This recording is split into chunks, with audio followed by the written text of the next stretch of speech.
Please help me. I've been sold into Megalobox slavery.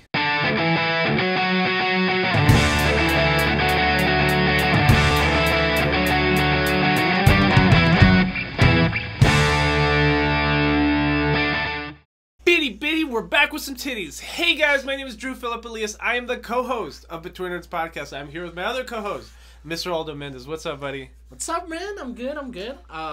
We're back with at least two titties. At least two titties. At least two of them. Boob left, boob right. Yes. But we're here for episode 92 of Between Nerds Podcast. 92. This is the last episode for our April Madness. April Madness. I almost said Nerds for Sports. our Nerds for Sports month. No, so we did April Madness this month. We picked 4 sports anime, and we made a themed podcasting month that I think was very interesting. And what's ironic is I think the sci-fi sports anime might be the second sportsiest sports anime that we've seen all month, which I think is absolutely hilarious. And if you know what April Madness is right now and what March Madness is gonna be later on, if it becomes to a thing of the podcast that we differentiate if they're sporty enough to be a sports fucking anime, because some of these guys are. And like for anybody, crazy. If this is your first time listening to an episode this month, and it sounds stupid that we keep saying April Madness, it's because it's a play on March Madness, but we're dumb and didn't plan out this month properly before March happened. Mm-hmm. So March was a whole different themed month. So our sports month is April. Correct. And starting next week, you're still going to be getting a regularly scheduled episode.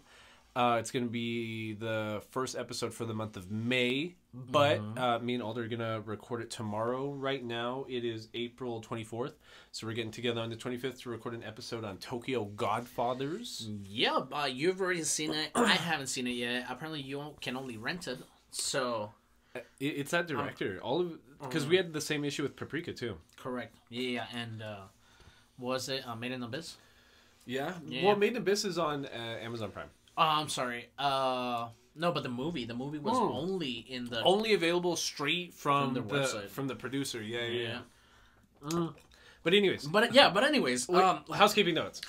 We have yet to get to the housekeeping notes. You guys suck, but we're gonna remind you again to use hashtag Nerds for Autism.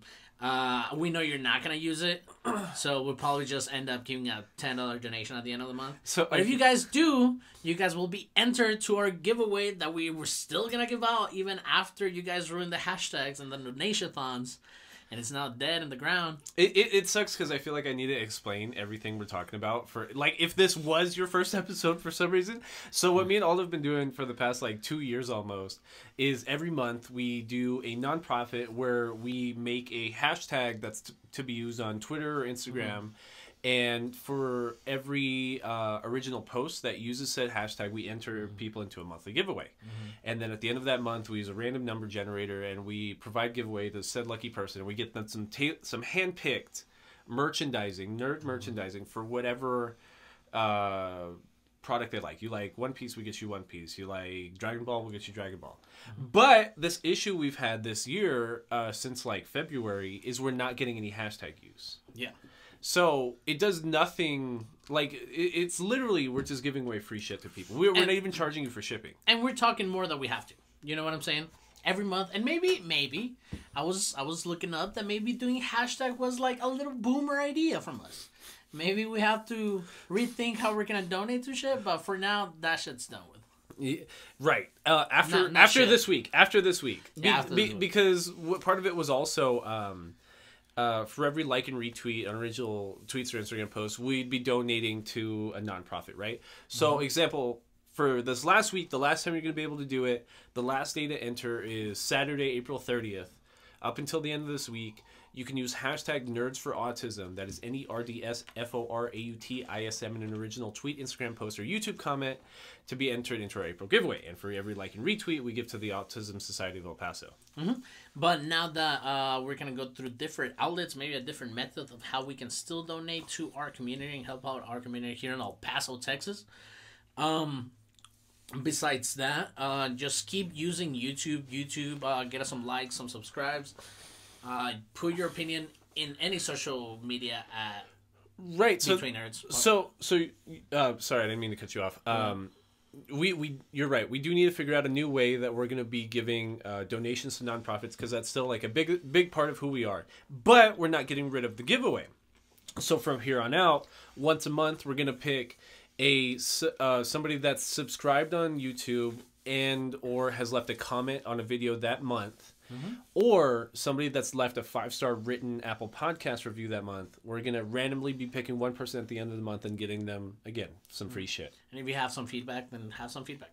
Yeah. We love constructive criticism. All of our social media handles are at Between Nerds. Email us at betweennerdspodcast@gmail.com. And I think we can talk.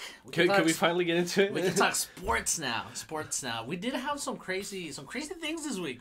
We almost lost a dear friend of the podcast, your toe. I had an infected toe this past week, but I was able to pull myself up by the bootstraps and watch some anime.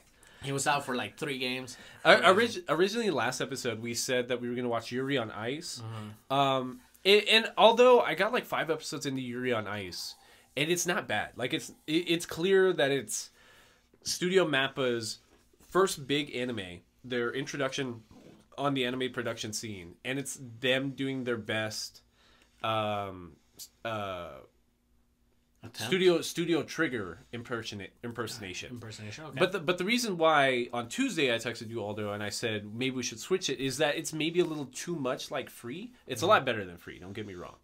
But it having 2 things that are not entirely about the sport, so to say, they're Yuri on Ice is it's a yaoi, it's a romance, it's a love anime, but it's not a sports anime. So like and like I said, if this theme month later on turns out to be like, hey, we did watch Swim. Was it a swimming anime? Was it a sports anime? Free. It wasn't really. Yeah, Free. You said Swim. Oh, Free. But he got 5 episodes in because like, nah, dude, we can't have 2 fucking duds. Yeah, well, I don't think Yuri on Ice I think Free sucks. I think Free is ass, don't get me wrong.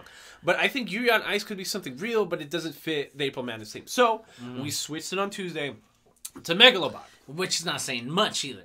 Again, it's not a very typical sports anime, but at least it's different enough. And it's way more of a sports anime than whatever the fuck Free was. Yeah, absolutely. Megalobox, dude, 2018.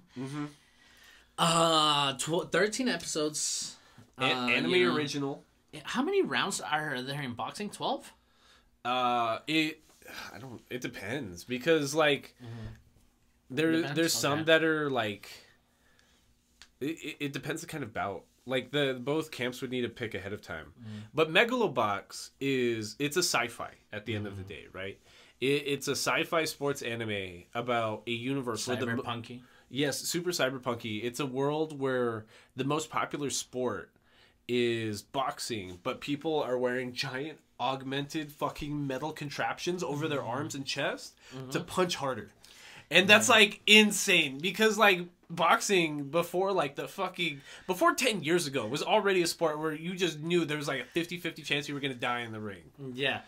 And to what boxing has come to now, like it's just like politics. It's like whoever's getting paid more, whoever's getting paid less. Yeah, it's just about the money. Exactly. So if regular boxing turned into this now, I wouldn't mind it. People would die though. Yeah. That's the thing that doesn't make sense. That's my thing, because like our main guy gets hit a lot. Like a lot. Like this guy Joe, this junk dog. He has concussions like in 3 episodes. Dog, more than 3. I want to say like almost every other episode he has like at least 2 concussions, because like probably there's some that are really intense. I think the cool aspect at the start of Megalobox is that it's about illegal aliens, kind of like illegal, like undocumented immigrants. You know what I mean? Because like segregation, kind of. Yeah, it really is like, so it's like class division. Yeah, exactly.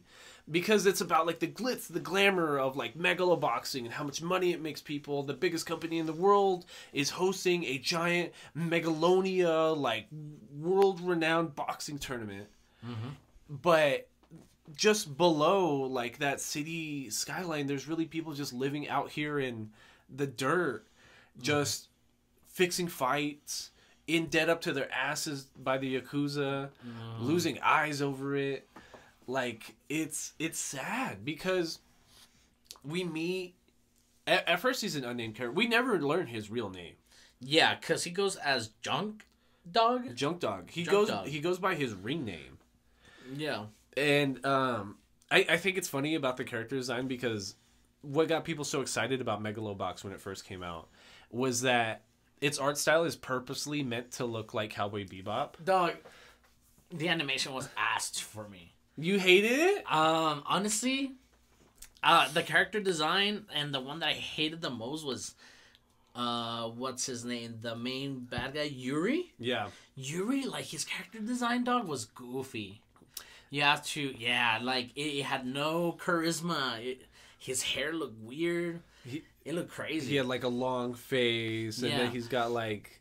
And this is 2018. Like, here, don't get me wrong, I appreciate, like, 90s animation style, but this is like they tried to do it because some of the angles, and I know I'm comparing it to Akira, but some angles are drawn really good in Akira. You know, those weird angles where you're like, we talked about this on the episode. No, yeah, I know. That it looks almost like Matrix-y. You know what I'm saying? I got you. And here, some of the shots are very weird, and I did not like the only one that I liked was Junk Dog's like character design. I didn't like that because he looks too much like Spike from Cowboy Bebop, and I think what Megalobox does well is maybe like the pacing because it really feels. No, you didn't like the pacing. At some point it plateaued for me. Yeah, it ran like an episode too long. Yeah, a little bit. Right. Yeah. It sounds like we're just bitching, but it's not bad. It's not bad. It's like I'd put it somewhere between like a 6 and a 7. So I was gonna say like. Oh no, you're gonna shit on it. You don't like it. No. I'm about to. I was gonna say that Megalobox when I was halfway in, I was like, why? Like, why Megalobox? So I went to Megalobox. It turns out that this is almost like a homage movie to an anime called Tomorrow's Joe. Okay. Which maybe Sylvester Stallone has some explaining to do because Sylvester Stallone wrote Rocky, but Rocky is from 1976 and Tomorrow's Joe is on 1970. Okay. And you're saying that they're the exact same thing? This is like the Japanese Rocky. Okay. Yeah. Yeah. The anime Rocky that you're going to get to. It's like how Star Wars is stolen from 21 Samurais or whatever. Mm-hmm. And that being this, because even the description in Funimation, it's something like recharge or redone or like renew something Megalobox kid blah blah blah blah blah, and this is something to pay tribute to that. I think what reminds me, and that's cool. That's really cool. I think what reminds it the most to me of Rocky is just how much he's just getting the shit beat out of him. Because, like, I don't know if you remember, like, the first 3 Rockies, dog, he is getting the snot kicked out of him. That's why by, like, Rocky 4 or, like, by the Creed movies, he's, like, really trying to play it like he's got fucking brain damage. Yeah. Because the amount of times, like, that Rocky character is like knocked down and concussed is ridiculous. And that's the same thing that happens in Megalobox too. And it's so infuriating because it's like, dude, no person could take that in the face. Because I don't like the first few episodes. I remember what made me not want to watch it week to week when it was coming out was like the first 3 episodes. Because the first 3 episodes we learn about the fight, like the game, the fixing, the fixing of the fights, and that like Joe doesn't have a real birth certificate, so when like this Megalonia tournament is announced, they're like, Joe, are you gonna join? He's like, I can't. Like, I'm not a citizen. Like, I don't have rights, remember? And I'm just like, oh, that's really sad. And we live in like a border community, so I feel like that's why like I was thinking so much about that. And then it turns out that he purposely is getting knocked out in fights and getting knocked down and like severely hurt because his trainer owes money to the Yakuza. So I was just rewatched with Vinay Daredevil, the Netflix one on Disney Plus. Yeah. And it's kind of the same beginning too. Dad gets involved with the mafia. He loses fights, but then he wins one that he wasn't supposed to win, and they kill him. Blah blah blah. Yeah, that's the same plot here because, it's Joe. He's sick of it one day because like every week, every fight, like Joe's getting this shit knocked out of him, and like it's not like he has fucking medical insurance or anything because he's an illegal immigrant, but like. Every week he's telling his trainers like, so this is the one I get to win, right? This is the one I get to win, right? He's like, kid. And he's like, nah, dog. Like, do you know how much money I owe these fools? Like, and it's all gambling debt, which sucks because like that's like a really big thing in Tokyo Godfathers, which we're talking about tomorrow. Oh, nice. So there's I think like, and what that reminded me of is fucking Squid Game. Because that was like even though Squid Game's South Korean, like that's the issue in Squid Game that everyone got like all these gambling debts and shit. Yeah, like you would have liked the writing if it had like instead of a gambling, it would be like the money he borrowed to like make his gym. I'm not even saying I didn't like it. Yeah, I'm just saying that like it seems that this is a really prevalent. This is a real prevalent problem that keeps showing up in all these like Asian pieces of media that we're watching. Like maybe somebody should address that. Is it really a problem, or like am I just watching too much TV? I mean, I worked at a casino in Vegas, and like people here in America are as gambling addicts as you see old people just wasting pennies, shit tons of pennies every fucking day, and just out of their Social Security. You know what I'm saying? Yeah. So. And like I get you, like every shot you see of like Japanese nightlife is like just seeing a shitload of like smoking, like gambling, like seen by side shit. I'm just tired of people getting the shit beat out of them by the Yakuza. That's my thing. So you're right. Like Joe wins a fight that he wasn't supposed to win, and like he's fighting bums. You know what I mean? Like even the fight before he accidentally knocked somebody out. There's a moment that he could have fucking like killed somebody on a mat, and he just like took it on the chin instead, and so the trainer looks like for an episode he's gonna be killed off by like the Yakuza or something because they like grab his ass and they just drag him off into the kitchen. Another gripe that I have about the animation here, because the fights, they're cool, but. Feels like they could have done a lot better because it's not. I don't want to compare it to Baki because Baki does a very good job at animating a fight. We should watch Baki. Yeah, we should probably watch Baki for next March Madness. Oh, maybe, but is that too long? It's not sports though. What do you mean? Isn't it like MMA? It's not MMA. No, it's kung fu. Know. Oh, it's kung fu. It's like it's a tournament. It's like blood sport. But it's like watch. Yeah, that's not sport though. It's blood sport. It's like calling sports. It's like calling Jet Li's Fearless a sports movie. No, that's not a sports movie though. That's what I'm saying. That's the same thing. That's like calling Ip Man a sports movie. Okay. Do you see what I mean? Okay. I watched some episodes of Ip Man. No. Of Baki? Baki. Love Baki. But see, here's the thing. Here's the thing, and I think I hear your animation right. Let me try to interpret it. If I'm completely wrong, like just let me know. It just looks like those fucking things all the time. It's a budgeting issue, right? So like we know about all these fucking anime and something like TMS Entertainment, which has produced a bunch of really cheap looking anime, is that Baki is low budget, but they use a lot of CGI, right?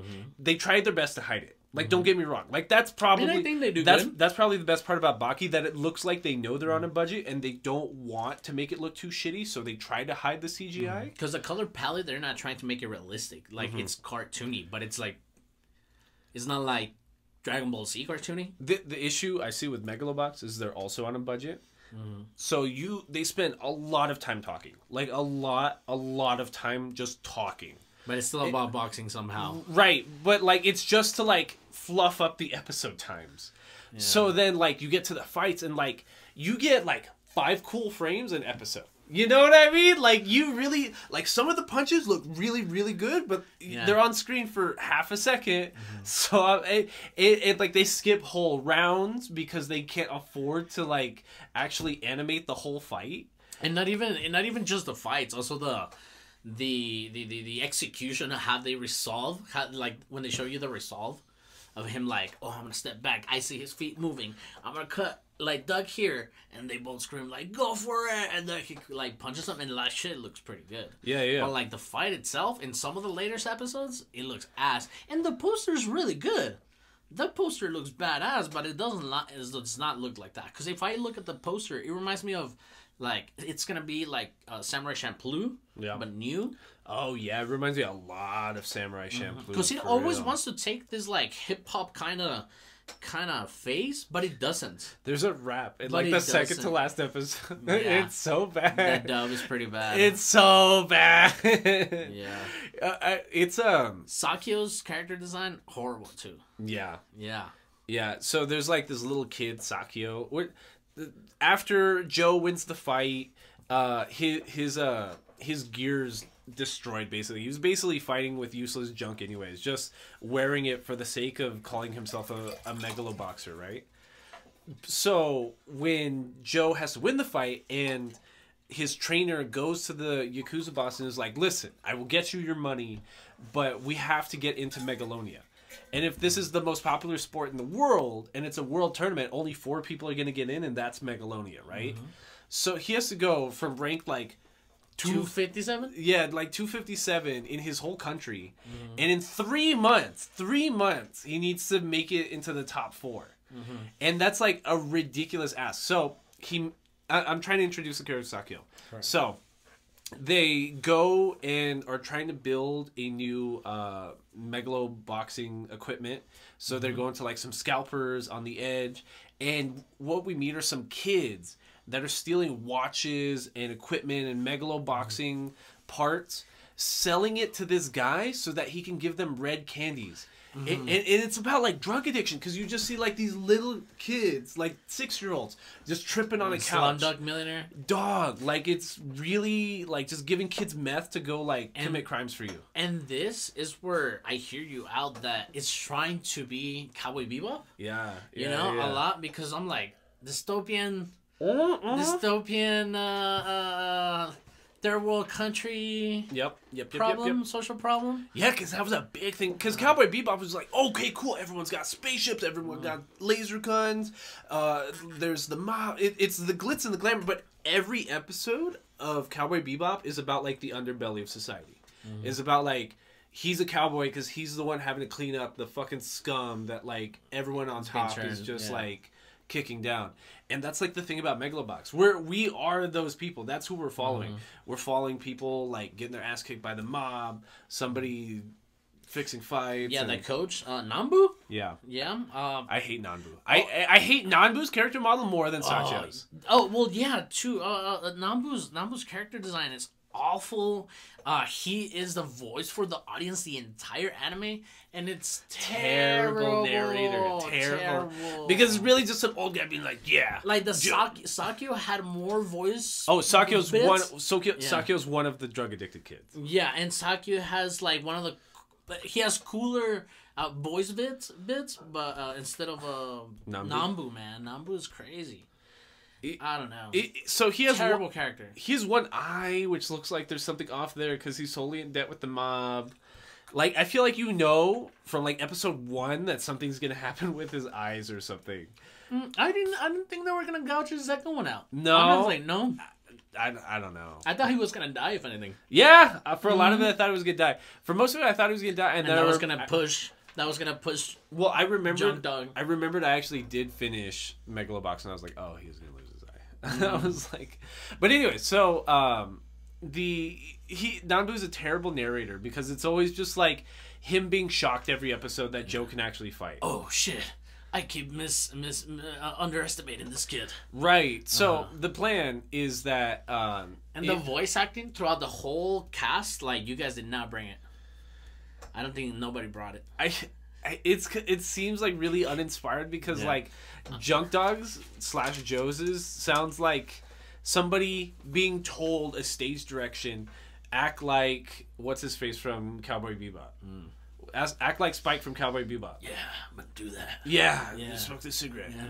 No, coach, don't listen. Just like, you know how he Shut is. up. What do I pay you for? So, hold on. I still haven't described the plan. So, the mob lost all this money in these bets because Junk Dog was supposed to take this fall and he didn't. So that Nanbu doesn't fucking get his head cut off, he makes a deal like, look, Joe is so good, Junk Dog is so good that we can get him into Megalonia, but and then we can throw the first fight and the mob will make a fuck ton of money. But to do that, we need the mob's help to make like a fake birth certificate, like a fake registration card, like somebody making a fake social security card so you can join Megalonia. And that's when he has to like bring his way to the top. But like he starts off in debt to the mob. Did you ever watch that movie In Time? No. No, with Justin Timberlake. Sure didn't. Do you remember? Nope. No. It's something like that where they use, like, it's in a dystopian future, I guess, and people get paid in time. So you live up to your 25 without your year passing by. Okay. So you have a free year after 25, and you work to get more time in your life. So there's like a class division super crazy where people are just living for hundreds and hundreds of years. Yeah. And he's trying to like break that. It's crazy, and that's what this seems like. Kind of. Yeah. And I honestly, once we get into the fights, I think it's pretty cool. Like, because at the end it turns into like this like weapons dealing. Yeah. Like out of nowhere. Yeah. It's all over the place. It's near the end. I think the ending's the worst part. I think the ending of Megalobox is like the worst ending to something we've seen in so long. Because like while watching it, it's cool because when he starts fighting, the first guy he's gonna fight is somebody that's like fouled people out multiple times because he keeps like punching them after the bells ring, like knocking people down, pushing people out of the ring. Yeah, just some roided fucking asshole. But like the armors are cool. You know what I mean? Like once you see like the actual like Megalobox armors, like his is all blue and shaped like a shark. It's got little whirling blades. It's like what are those battle bots? The little rovers that fight each other? Rock and Sock 'em? No. There used to be a show on G4 where like the little cars will have like blades on them, or and they will destroy it themselves. Yes, what is that? So that's what it looks like. Just imagine like two of those cars, except they're on people, and they're just beating the shit out of each other. And like the whole scheme behind Megalobox is that even in 3 months of fighting, if Joe has 5 fights, he still will probably not break top 4. Because, like, just like in real world boxing, you need, like, name recognition to get the fights you want. And this is where it starts reminding me, too, of a Red Line. Because it also kind of tries to be like Red Line because... This came out after Red Line, yeah. Yeah, because it's taking that... Instead of a racing, it's going to be a boxing journey, you know, a boxing epic, but it doesn't turn into that? No, it doesn't. A lot of talking. It's because, like, they literally just didn't have the budget to animate boxing in a boxing anime. Like, that's what it comes down to, I think, really. Because, like, even this cool shark one, it'll be like, beep, Joe gets the shit knocked out of him for round 1, and then all of a sudden, like, it's just showing you the round number, and it skips to, like, round 7. And we're just like, I'm not going to get to see those 6 rounds? Like, that sucks. Like, Haiku goes out of its way to show you almost every play. Everything. Like, if anything, it tells you too much what's going on in every play. Like, I get it now. Like, that's what makes Haiku cool, because it's really like, you're there in the players' heads, understanding every play. But Megalobox will just, like, skip long bits. So, the thing behind... he makes up a new name under the false identity that the mob gives him. He goes by Joe now.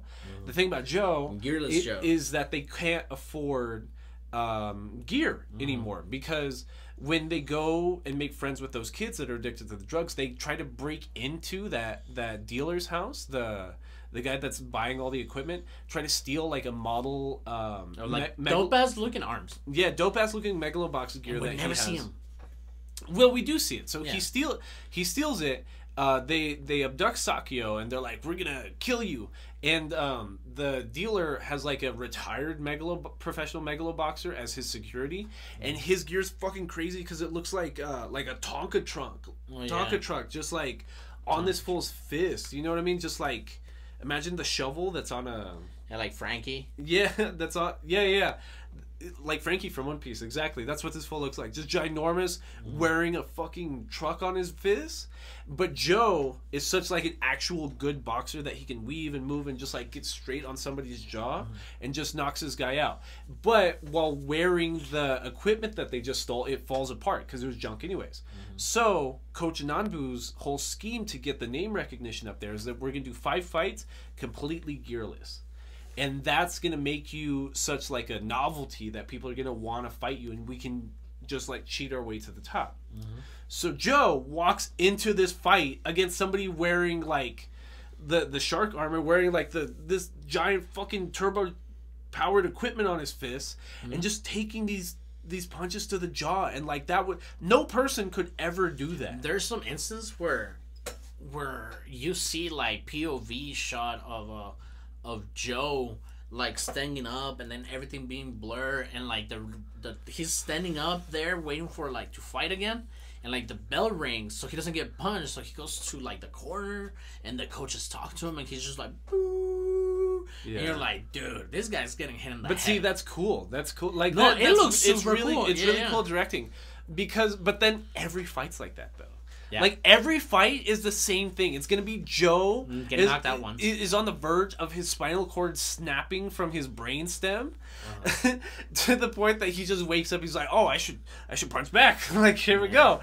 That's every fight. Every fight is Rocky 1, which like gets kind of old near the end because like that's literally what happens in Rocky 1, right? But like it does get overused. But then the plot, it starts like spiking here because there's a dude out of nowhere, comes back in town, talks to Nambu, and he's like, "I'm gonna fucking kill your boxer." And everybody's like, "What?" It's like, who is this guy? Well, and Joe's whole reason for doing all this, right, is because after he wins that one fight in the underground that he wasn't supposed to, and he's all mad that he has to, like, that he's in debt to the mob for the rest of his life. He is driving his motorcycle down like a closed freeway where the new Megalobox arena, the new Megalonia arena is being built, and he sees the CEO of the company that owns Megalonia and the #1 ranked like championship fighter. Correct. And these fools almost box like on the freeway in the rain, and like because they could feel it. You know what I mean? So like you and this is Yuri, the one with like the character model that you don't like. So he shows up to the underground, challenges Junk Dog / Joe to a fight right then and there, and like just beats the shit out of him easily. Like Joe was like, "Oh, I can stand toe to toe with this guy," and like he has one punch that like almost hits him one time because Yuri was fighting the whole fight with his left arm, but he had to use his right arm to block this one fight, or he might have like been knocked down, and then just beats the shit out of Junk Dog. And you're like, ooh. But see, that's Junk Dog's motivation to like do well in Megalonia because he wants to fight Yuri again. Correct. And yeah, Yuri's character design, I did not like it, dude. He looks. I think it's funny that he's Russian. Because that was the joke in Yuri on Ice too. Is there's 2 Yuris in Yuri on Ice because it's also a Japanese name and a Russian name. Correct. So, and I think it's cool how like both of these keep plugging in Russian characters because Russians are fucking good at figure skating, right? Russians are fucking good at boxing too, right? Yeah. And also in Megalonia, like you see like an American character, a Mexican character, like you know countries that are good at boxing. I was like, okay, that makes sense. Definitely. But the second fight that you're talking about, no, it's the third fight. I can't even remember what the second fight was. They go from like 250 to like somebody that's ranked like 12th or something like that, or like 120. They jump like 100 because he's Coach Nanbu's old fighter. Oh yes. So here, to me, the plot, I'm like, okay, they're gonna talk about veterans. You know what I'm saying? Yeah. This guy comes out of nowhere and talks to Nanbu. This is what I was talking about earlier, and and he's just like, hey, I'm gonna kill your boxer that you're fucking curating right now. And we're like, well, at least me for watching, I'm like, well, this is gonna get crazy. And we have a whole backstory about how Nambu talked him into joining the military for a war. No, he was in the reserves. Reserves? So he was Coach Nanbu's boxer before the war. He was in the reserves, got called in, but he blames Coach Nanbu for him not dying over there. And he came back severely injured. So he's like, you taught me so well how to defend myself, I couldn't die. So he loses both his legs in a grenade incident. So and then like Coach Nanbu before he left promised him, he was like, I promise that when you come back from the war, this boxing gym will always be here and you'll always have a home here.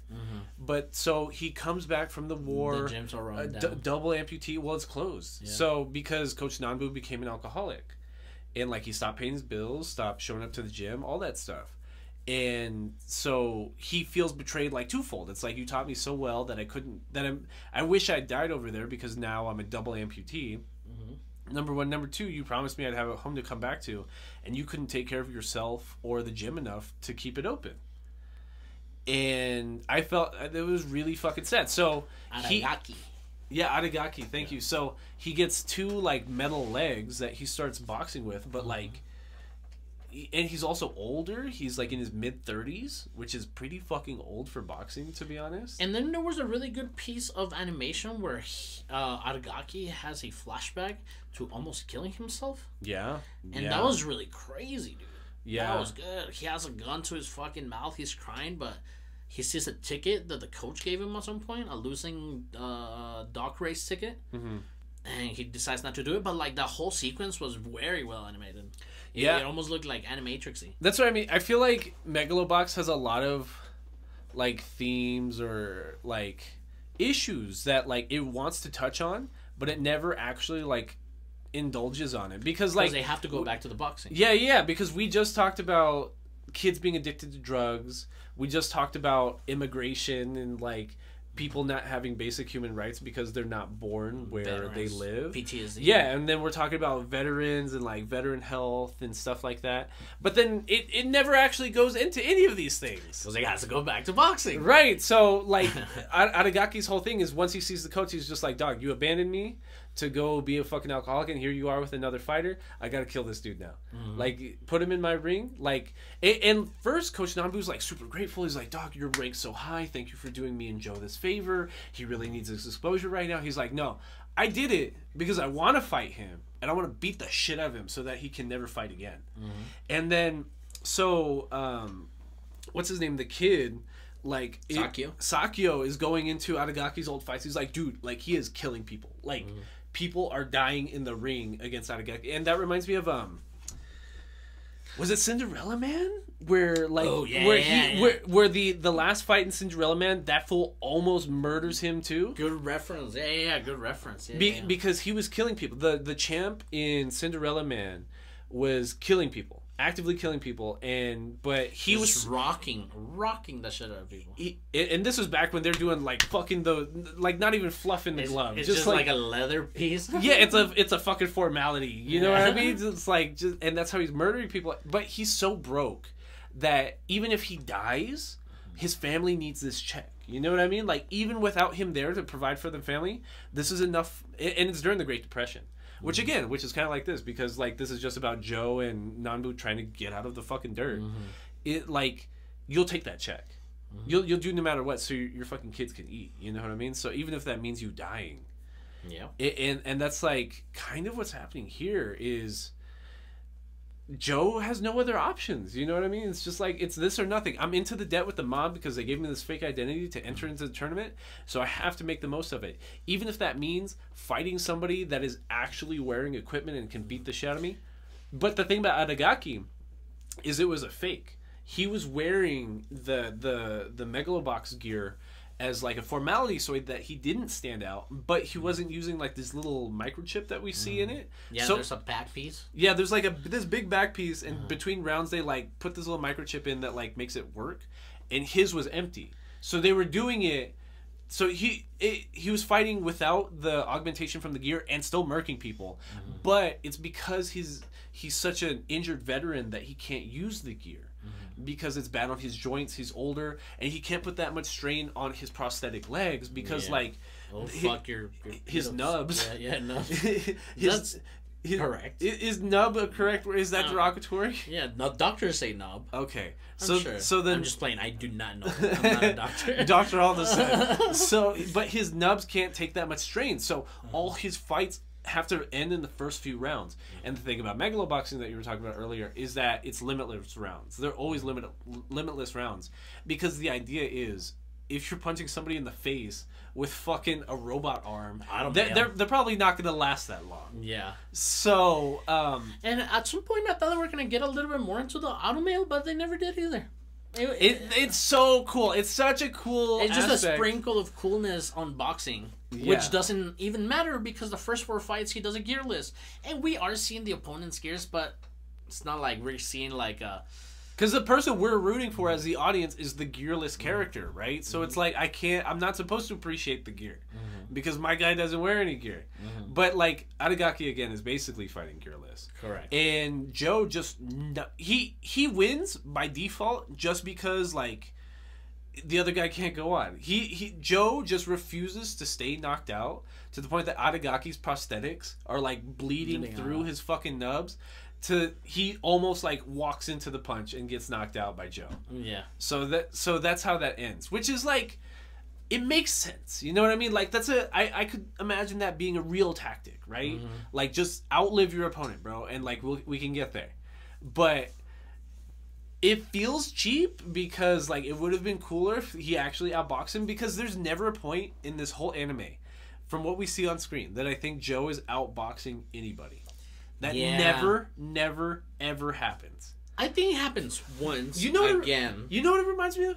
What's the movie with Christian Bale and is it The Fighter? Yes, that one. He's a cracky. Who's the main guy in The Fighter? The main guy is. It's not Mark Wahlberg, is it? Yeah, I think. Is it Mark Wahlberg? I think it's so Mark Wahlberg is Mickey Mantle, right? And he's this bum ass like what's he call himself? The Irish fighter, the Irishman. The Irishman? Or something like that. Mickey Ward. Mickey Ward, thank you. Yeah, it is. The Fighter. Yeah, Christian Bale, Mark Wahlberg, Amy Adams. So this reminds me a lot of that one kind of. Because in The Fighter, Mark Wahlberg, his coach or his ringman is his brother, who is a semi-pro fighter, played by Christian Bale, who's a literal crackhead. Like, he's literally addicted to crack. So, and that reminds me of course Nambu, kind of, because Nambu's an alcoholic, and you see him drinking like on the side of the ring, and he's holding the white towel. That's it. Yeah. He's like, I'm really drunk right now, but Joe doesn't look too good. And then the kid, the fucking cracky kid too, he's like, "Hey Joe, you can do it. You can do it. I'm addicted to fucking red candy, but you got this." Yeah, but, crazy. So it reminds me of that fighting style reminds me of the way they portray Mickey Ward in The Fighter, because Mickey Ward is always just getting the dog shit like punched out of him, but like he just gets that one good punch in a fight and he wins, right? That's The Fighter in a nutshell. That's every fight that they show in The Fighter. He's never outboxing anybody. He's just getting punched in the face and then just like gets a kidney shot in. I win. Yeah, what's the other one movie that he did? He did like a tryout with the Eagles. Mark Wahlberg. I can't remember. Rudy? No. I have no idea. No? Yeah, he did something else like that. I almost wanted to bring up The Warrior, but The Warrior's worse. With the MMA Tom one? Hardy? Yeah, with the MMA one. I remember that. That one's way worse because it's bad. Uh-huh. But anyway, so... Sports. Movies. So, Joe's fighting style reminds me of Mark Wahlberg getting the shit knocked out of him. Yes, sir. To the point that, like, once they start getting into, like, the last fight, well, the second to last fight, the last fight before he qualifies for Megalonia, is with the president of the company's his last name's Shirato. So Shirato Corporation owns Megalonia, owns the Megalobox technology, owns the gear, the CEO is a woman and is like Yuri's lover. Her brother is like the number 4th ranked fighter. But he is using his own version of Shirato technology to create an AI in his arms. And I thought that the big spicy bit was that they're going to find out that the AI is illegal or some shit. But no, they're really just letting this man just box people with an AI attached to his chest and shoulders, which is a mind-blowing fucking concept. Just, that guy's wearing a computer on his chest that tells him how to knock you out better, more effectively. So get in there. You got this. And to what boxing is, I mean, people be juicing all the time. People been using. But like that, bro. Like because like you could literally not be a good athlete, and this thing's just like boxing for you. On you. Yeah. It sucks. It should have been illegal, but it gets resolved at some point. So the big thing is when they're researching his technology, Sakyo is saying like, oh well, the point of his AI is that it detects the electromagnetic waves in other people's gears, so that lets him predict their moves. But we have the advantage because Joe doesn't wear gear, and we're like, all right, cool, that sounds fun. Quick, cyberpunky like science here, but it's nice. It's good. It's not too much. Hold on, I'm getting to my issue with it. That's not my issue. That sounds cool when they describe it. Okay, cool. So then Joe shows up to the fight. And instead of like the fight happening, Shirato's like, hey, I found out that you were doing illegal fights. I found out that's a fake ID. I'm going to turn you into the authorities and let you forfeit this fight. And like by default, he's going to get into Megalonia, right? His sister doesn't want him in. Bullshit. Because she doesn't want his weird AI technology as part of the tournament. She wants the integrated, like, inserted into the body stuff that Yuri's wearing. Has. Yuri's wearing. So Joe is about to knock out Shirato in the hall going into the boxing ring. Yes. But so that they don't actually get a DQ, the coach just gives him a kidney shot and he just like falls over. Which like I understand kidney shots hurt, but like I think it's like just really funny how that happens. Just 1 second to the next, just like kidney shot. Yeah. Okay, I'm done. So the fight doesn't happen. And kidney shots hurt. And Shirato is gonna get in by default, and we get 2 whole episodes about the dilemma of what's going to happen if our team doesn't get into Megalonia, because we're still in debt to the mob, right? Like this was all a scheme by Coach Nanbu just to get us into Megalonia and maybe make some money for the mob. So we still have that issue. So we have several episodes about every person in their team begging the CEO, Shirato Incorporated, whatever, that like give us another day, give us another chance. You know that your brother's full of shit. You know that fight was supposed to happen. This and that. So we get 2 whole episodes just for the fight to happen, anyways. Yeah. All this begging just for the fight to happen, anyways, because like at the very last second, she's like, "You're right, brother. You didn't qualify for this properly. You were blackmailing Team Nowhere." Because it really takes you to a point where you're like, "Oh, he's not in." But then she's just like, nah, fuck that. Here you go. But like he's gonna get in because that's like episode 9. Yeah, correct. Right, so you're just like, okay, well, there's still 4 more episodes. But what I'm saying is that the plot drags it up to the last point to a write-off. Right. Like they're literally on live television about to announce the 4 fighters in Megalonia. Exactly. And she on stage is like, I changed my mind. He shows up and he motorcycles onto the red carpet. I don't know how. But anyways, so the fight happens. Here's my issue with that sci-fi explanation. They immediately throw it away once the actual fight happens. Yep. Immediately.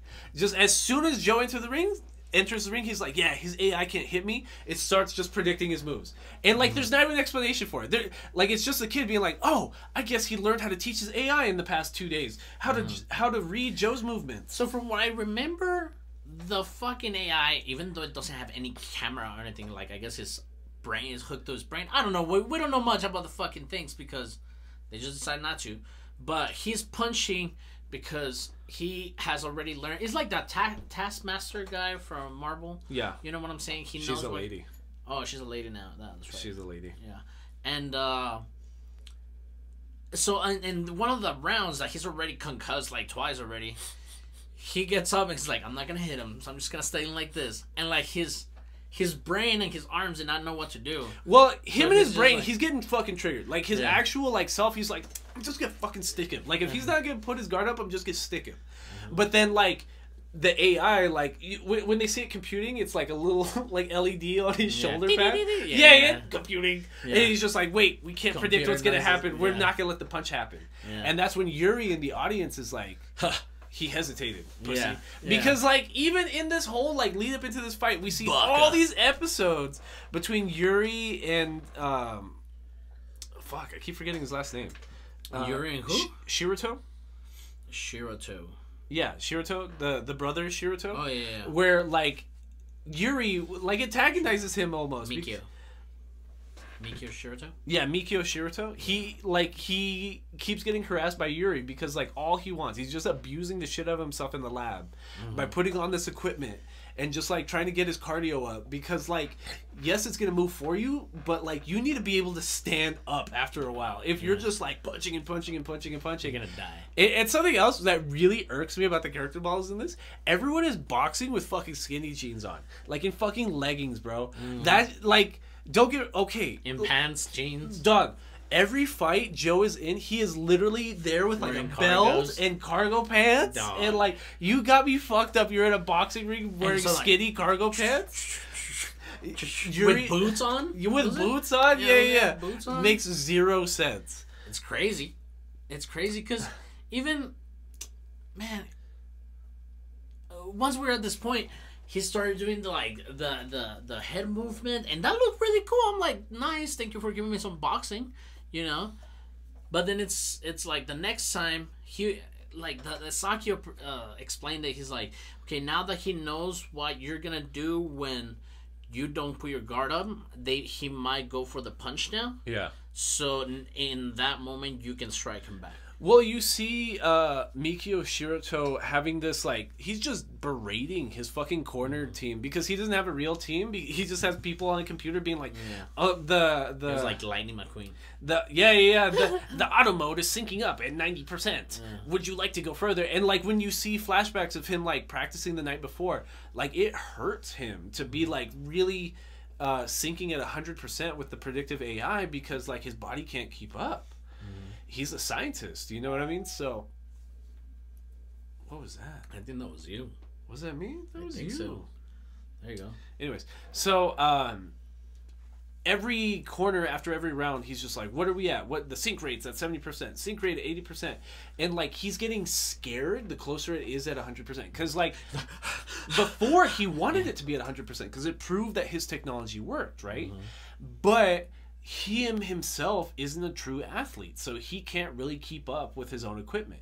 And he's the only one ballsy enough to actually use his equipment, so that's why he's in the ring like this.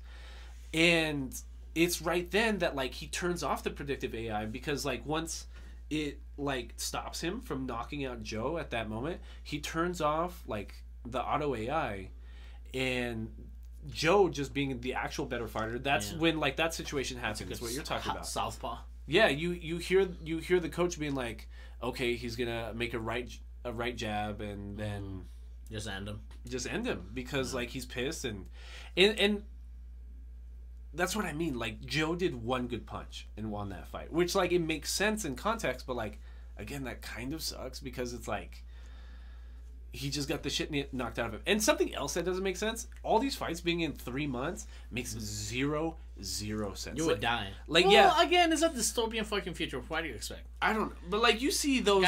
that guy doesn't have any rights. Like, MMA fighters only have, like, two fights in a year is a lot, right? Because, like, you need months on months to recover from, like, the kind of beatings these guys... Like, when you see these guys, like, in an ambulance, that's because, dog, they're in bad shape. And that's what another cool aspect about Megalobox is that it reminded me of, I don't know, for some reason, like these deaths that we were talking about with Cinderella Man and like Eddie Guerrero dying in the WWE. Yeah. You know, just because overdoing it, you know what I'm saying, and stuff like that. But it's not. It's because the story. The premise of the story, it's good, but at some point it's just completely lost at the end. Yeah, because, like, don't get me wrong, like, we finally get into Megalonia, right? And so we're in the top 4. And then they don't even show, like what these fights look like, because like Joe fights like the Mexican dude, we get half an episode of it, and it was quick. Yeah, super quick. It's just like Joe just like knocks him out, and then so we get a whole like episode and a half, 2 episodes of the lead up to the Yuri fight. It's finally gonna happen. Like they're right here. Oh, also, the most important part about Joe fighting the Mexican guy in Megalonian Top 4 is that they basically kidnap Coach Nanbu. Oh, yeah. And like they tell him like it's time to pay out, Joe. Like the mob needs to make our money back on the investment that is you by you throwing the biggest fucking boxing match ever. So to make sure that he complies, they capture Coach Nanbu. They have him up in like the penthouse suite, and Coach Nanbu has to like coach him from up in the suite with like a headpiece on.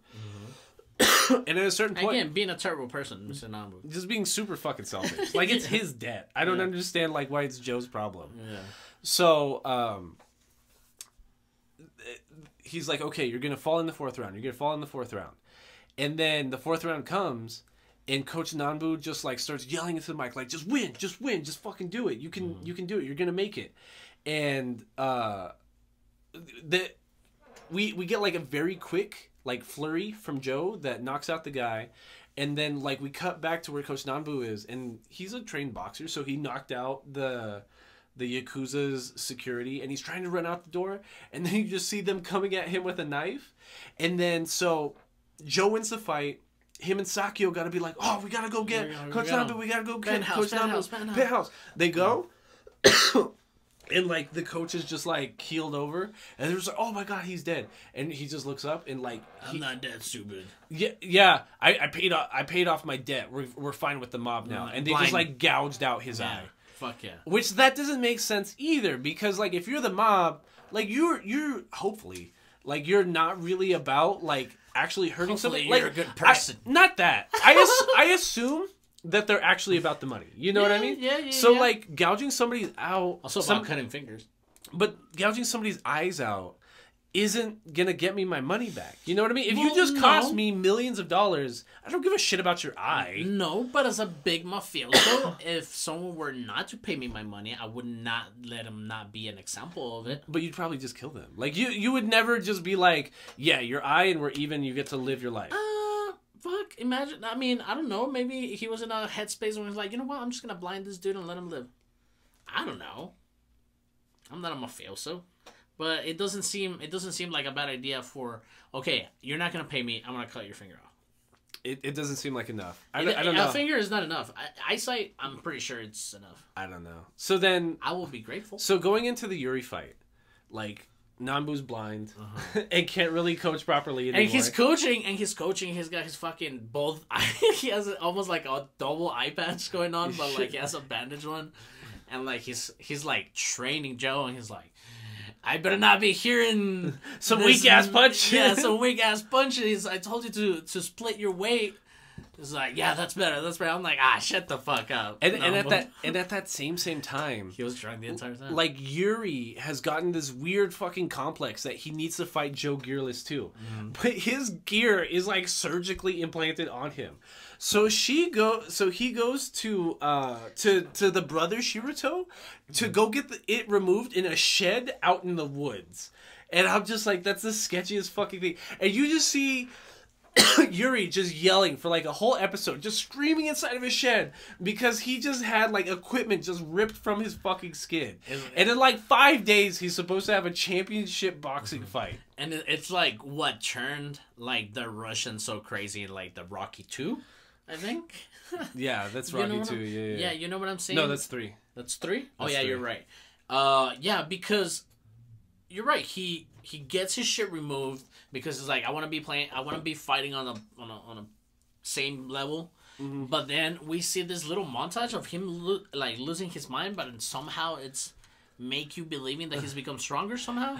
But see, then here's the thing: he goes into the fight with no corner, like no support, and he's in so much pain that he can't even sit down between rounds. Mm-hmm. So he's just like he's in so much pain he can't grip the water bottle to give himself water between rounds. and then like once it really seems like Joe has found Joe's getting his ass beat again. Like, Yuri's actually a good fighter with or without the equipment. Another 3 concussions at least. Yeah. So, like, 3 more rounds, we're just watching Joe get the shit knocked out of him.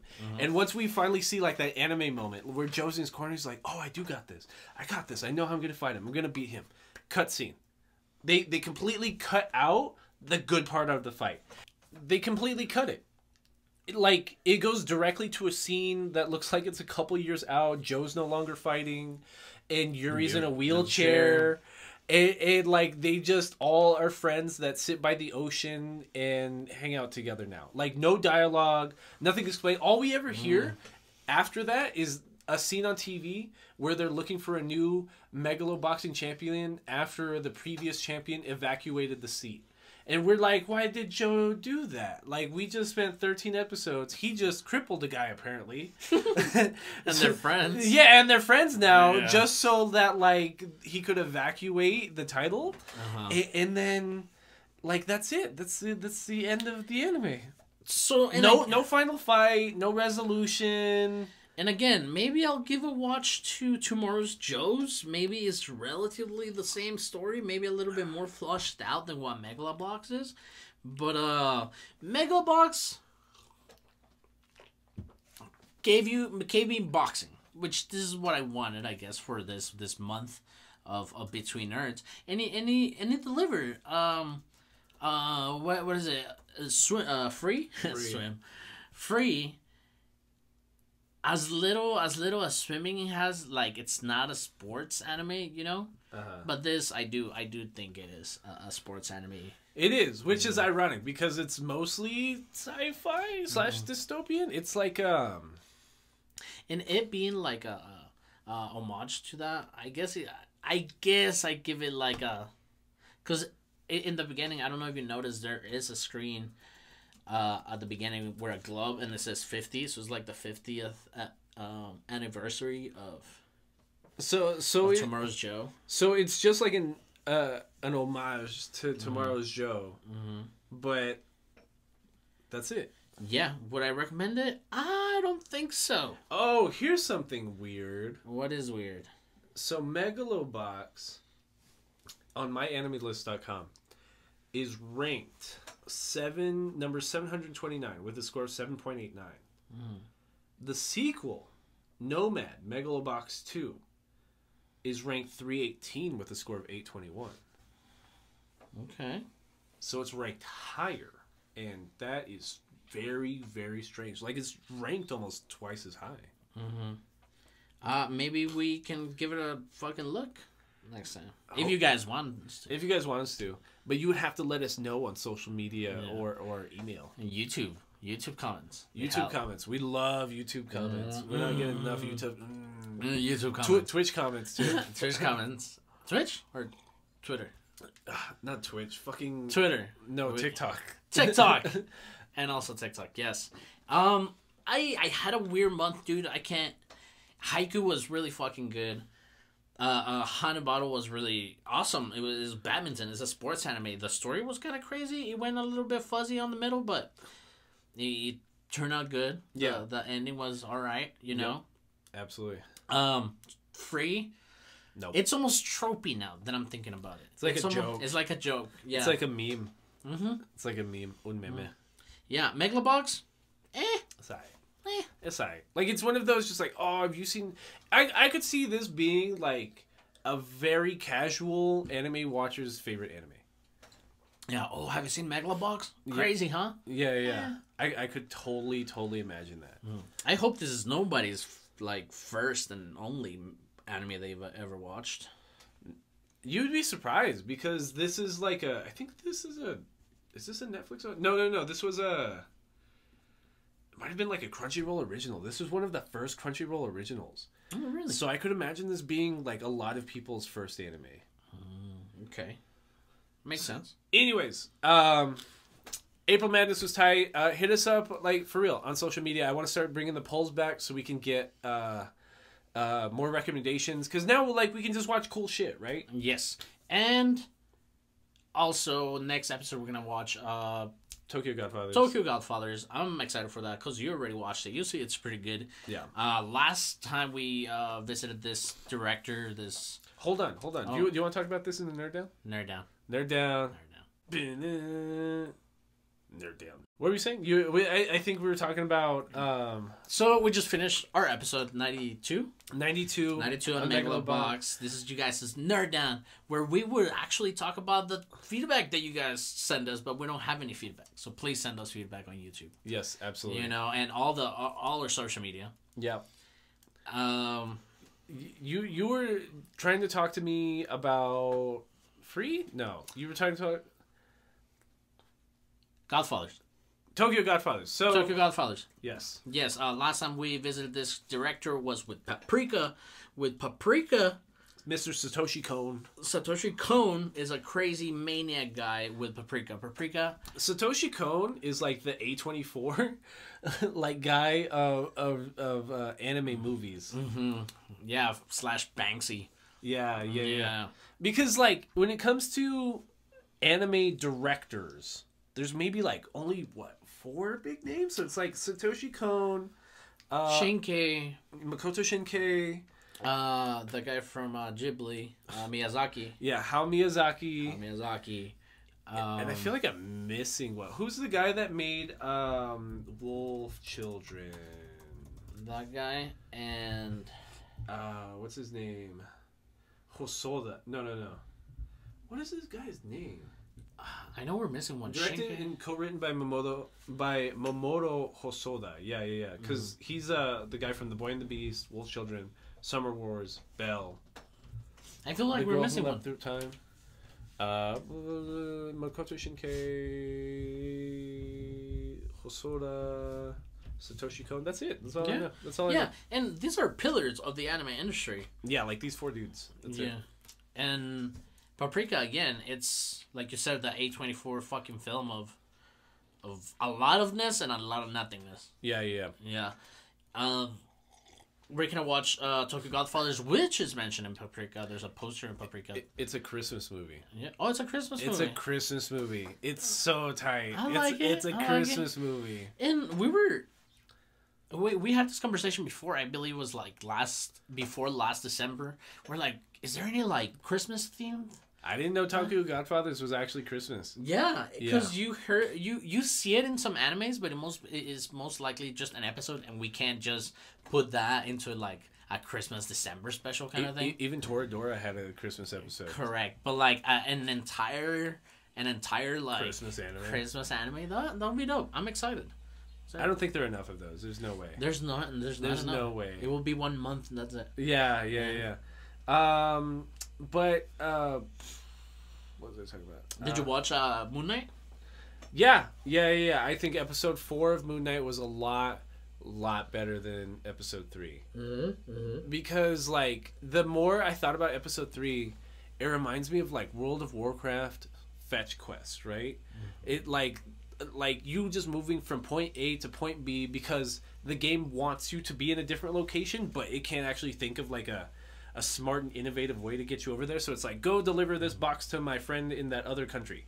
So, and that's how like episode 3 of Moon Knight felt, because it's just like, oh, we got the map that says to go to location B. Oh, we're at location B and it says to go to location C. Okay, we're at location C and we can finally go back to point A. It is a little tiring because at the beginning it starts with the scarab that they have, which is a like compass to the tomb of Amit, and then they lose that scarab. Then they have to find a map, so that takes us up to another location to find the pieces of the map, and then those pieces of the map takes them to another location to figure out the map, and then the map is the crazy map, and then we are what was the god Khonshu? We're Khonshu-less.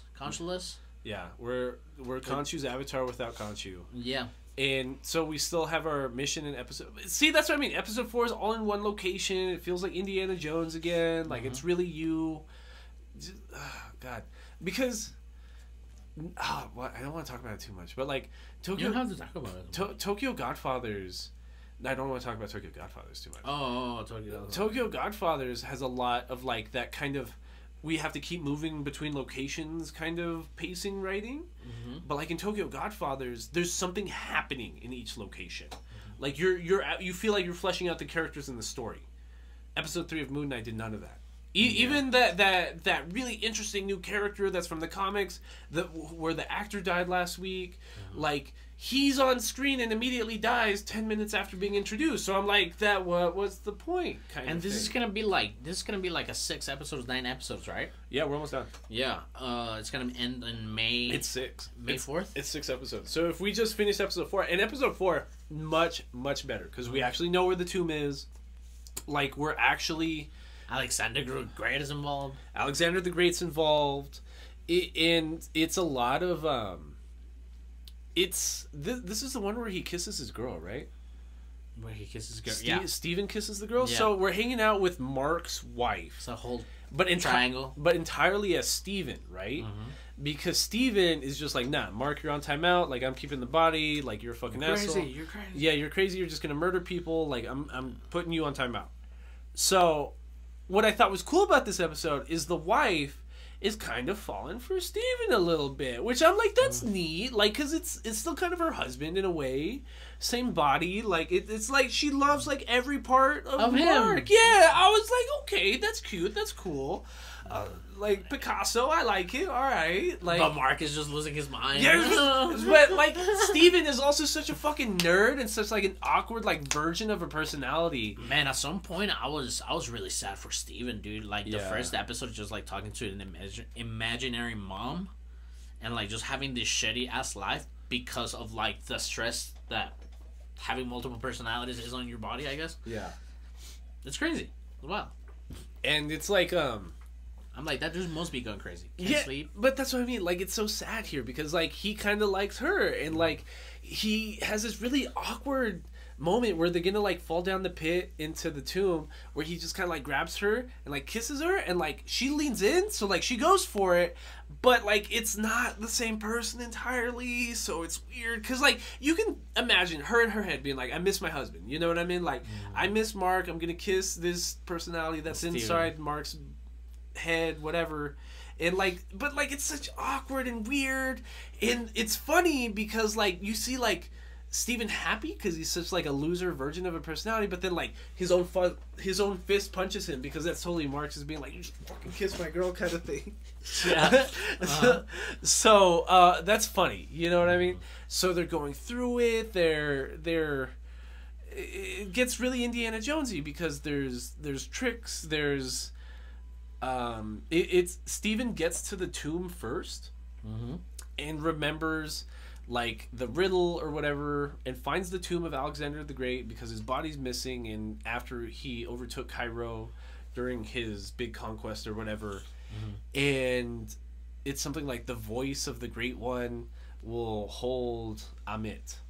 And what we saw from last episode is that the gods can turn other gods into like little stone statue things, and that's like containing them, that holds them. And what we see at the end of that episode is that there's a wall full of gods that they basically put away, and there's only 6 left, and they just keep systematically just putting the other ones away for being problematic. And for it to be at episode 2, I wonder how they're gonna close this out. I wonder what the resolution is gonna be. Maybe there's no resolution. I don't know. Who knows? Because Steven, the what's his name, Arthur's guys make it to the tomb too, and Steven's so scared he lets Mark take over, and you think Mark's gonna win, this and that, because he's beating everybody up, and then Arthur just walks up and just shoots him twice in the chest, and he falls into this like, and again like the sets that they make, or maybe CGI, I don't know, maybe part of it's CGI, but the sets that they use of like the inside of the tombs, very fucking creative. I like it. It looks cool. It looks like, have you ever been to the Luxor in Las Vegas? You're like, oh, this was nice. Like kind of like that. You know? And he's at the tomb of Alexander the Great. He is like, give me the fucking scarab, or give me the whatever. The stone. Give me Amit. Give me her. Yeah, that's right. And he gets shot, and he goes into like this water little fountain thing that the tomb has because it's fucking bougie. And He goes in there. It's like a little moat surrounding like the sarcophagus. Yeah, but it's not that deep. But then we see Steven's psyche go through like this. He goes to the sunken place. This tropey drowny like shot that we see in a lot of fucking movies. It's in a lot, but for whatever reason, it reminds me most of Life of Water right now, or no, not Sound of Water. Oh, it reminds me that because in Sound of Water, it's in there a lot. The Sound of Water? You sure that's what it's called? The Shape of Water. The Shape of Water. Which one's the shape? Where she fucks the fish, right? Yeah, she fucks the fishman. Okay, Shape of Water. Yes. Guillermo. Yes. I still can't pronounce his last name. Guillermo del Toro. Del Toro. Yeah. But see, I have to say it without the accent. Del Toro. And that makes me sound ignorant. Anyway, so Shape of Water. In Shape of Water, it's that same thing where like it's just her floating in like a tank. It was totally shot in a tank, but it's her floating in a sea. Like it's supposed to metaphor. It's a metaphor for her psyche at that moment and what she's feeling and what she's like. It's her comfort place because she goes there in the bath, and in the beginning, like she's just there alone. But then once she meets the fish guy and she falls in love with him, it's them like. It's a metaphor for them being close and making love in there, and it's her comfort place. It turns into something else entirely, but then it turns into like this bloody sea, like once he's her, and it's this whole different meaning. But right here, it's meant to signify like the Stranger Things kind of aspect, where he's going into the sunken place. He's going into like a limbo of sorts. He's going into. It's totally in his own psyche, but it seems like it's also taking him to like Egyptian limbo in the same place. Like one of those like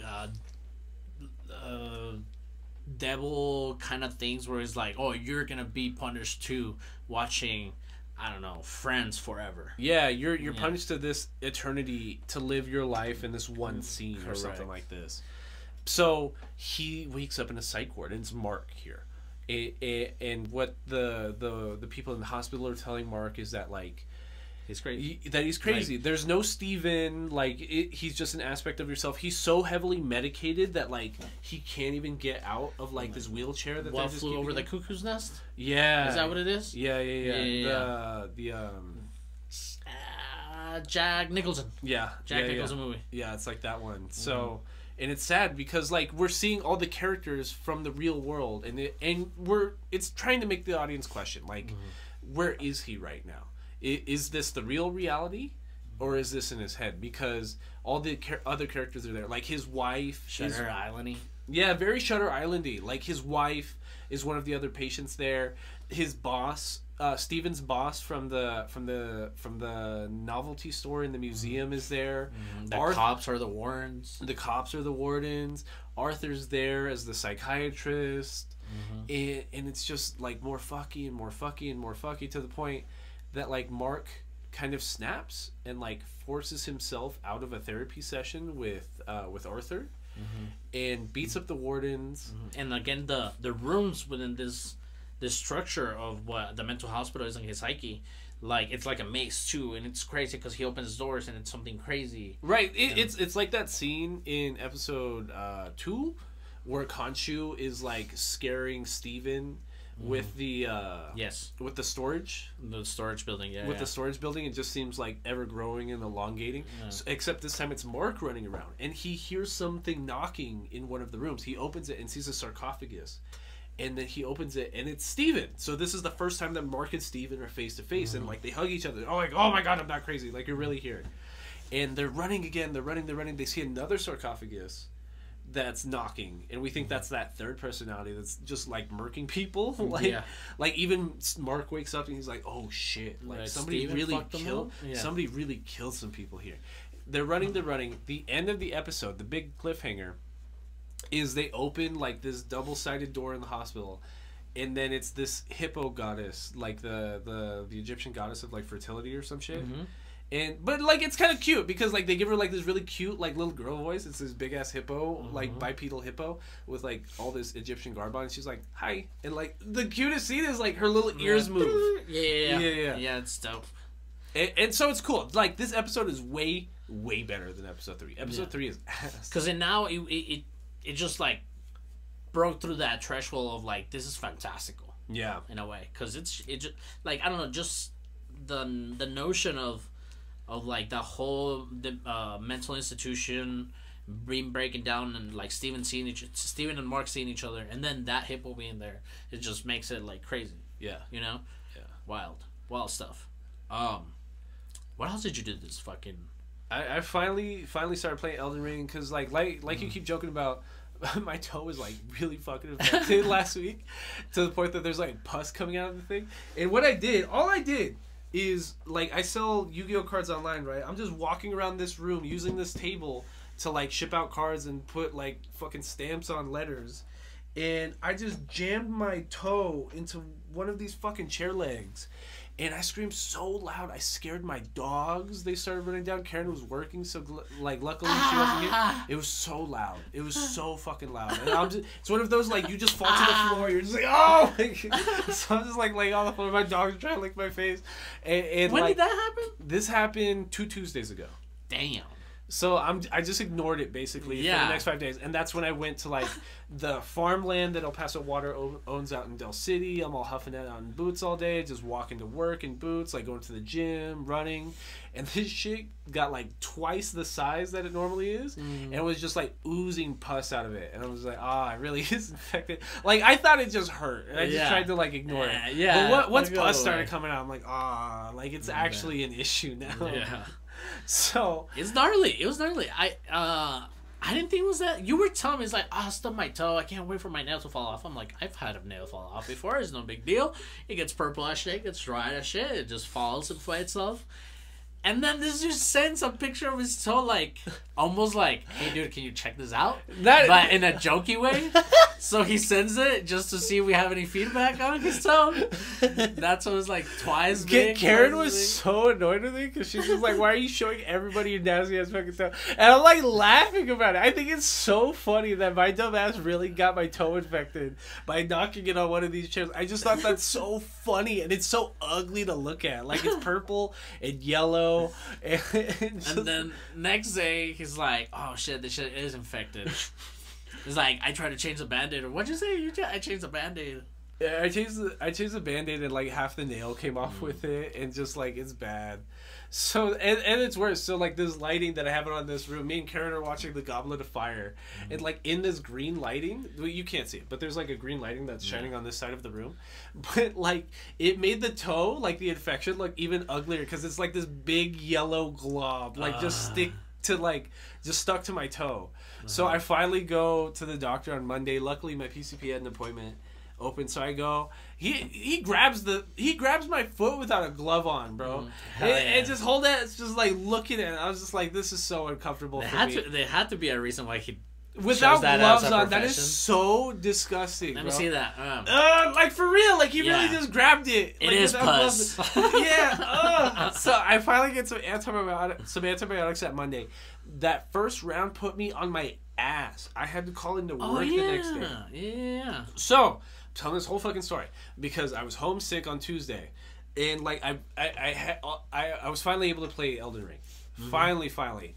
I'm almost done with the Limgrave area. I refuse to move forward because like I'm completely scared, and the amount of times I get my ass handed to me by Godric the Grafted or whatever the fuck his name is. Yeah.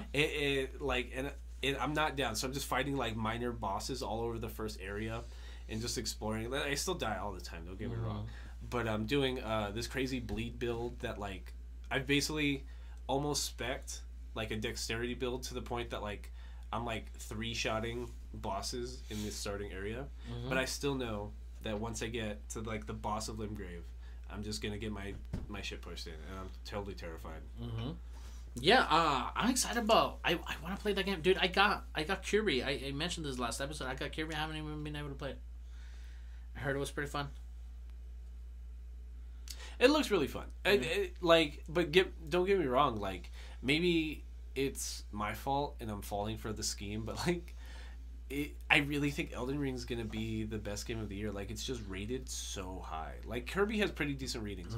The last Nintendo original I wanted to play was the Metroid one.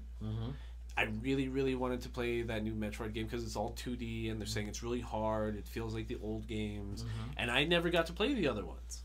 So I thought I'd be really into that. I still am waiting on the newest Mass Effect game, and I don't know. I just feel like I haven't had enough time to play video games lately. I wish I had more time. Me neither.